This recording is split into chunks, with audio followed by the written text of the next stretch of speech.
மதுரையில் ஜல்லிக்கட்டு போட்டிகளில் பங்கு பெறும் கால்நடைகளுக்கான மருத்துவ பரிசோதனை தொடங்கியது. உரிமையாளர்கள் நீண்ட வரிசையில் காத்திருந்து மருத்துவ பரிசோதனை செய்து வருகின்றனர். ராட்டிபத்திலேருந்து மாடு டிடி போறக்காண்டி வந்துருவோம். காலைல 8 மணிலேருந்து இங்கே தான் நிற்கிறோம்.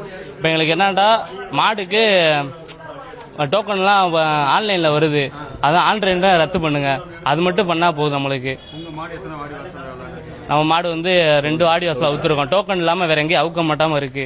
நம்ம ஏரியாலே 10-15 மாடு கிட்ட இருக்கு. டோக்கனுக்கு தான் பெரிய அவதியா இருக்கு. நீங்க கல்யாணம் ஆனதுக்கு அப்புறம் அந்த மாடல எங்கெங்கெல்லாம் அவுத்துருக்கீங்க? என்ன பரிசு பரிசா இந்த வருஷம் எங்க அவுக்கலாம்?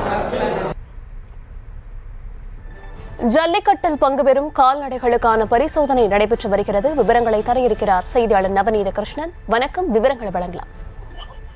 தர்ஷினி, தமிழர்களுடைய அடையாளமாக, வீரத்தின் அடையாளமாக விளங்குவது ஜல்லிக்கட்டு. ஜல்லிக்கட்டு போட்டி ஒவ்வொரு மாதமுமே பார்த்தோம் என்றால் தமிழகத்தை பொறுத்தவரை தைத்திங்கள் முதல் நாள் அவனியாபுரம், அதற்கு அடுத்தபடியாக பாலமேடு, அலங்காநல்லூர் ஆகிய பகுதிகளில் நடைபெறுவது வழக்கம். காலை 8 மணிக்கு தொடங்கி மாலை 4 மணி வரை நடைபெறக்கூடிய இந்த ஜல்லிக்கட்டு போட்டியிலே அந்த வாடிவாசலை விட்டு சீறி வரும் காளைகளுக்கான மருத்துவ பரிசோதனையானது இறுதி கட்டத்தை எட்டியிருக்கிறது சொல்லலாம். தற்போது நாம் பார்த்துக் கொண்டிருக்கக்கூடிய இந்த காட்சி மதுரை பழங்கானத்தம் பகுதியில் இருக்கக்கூடிய கால்நடை மருத்துவமனையில் ஜல்லிக்கட்டு காளை உரிமையாளர்கள் நீண்ட வரிசையில் நின்று தங்களுடைய காளைகளுக்கான அந்த மருத்துவ பரிசோதனை சான்றிதழ் பெறுவதற்காக காத்திருக்கிறார்கள். இன்று மாலை 4 மணியுடன் இந்த பரிசோதனையானது நிறைவு பெறுகிறது.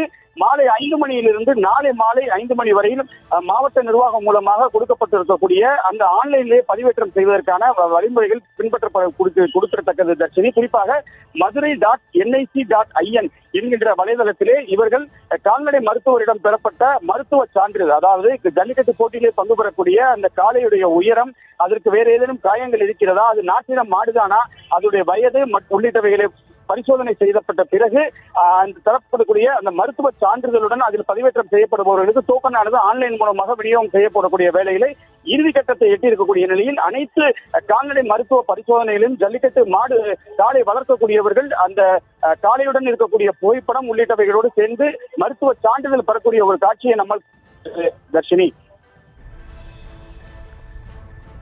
விவரங்களுக்கு நன்றி.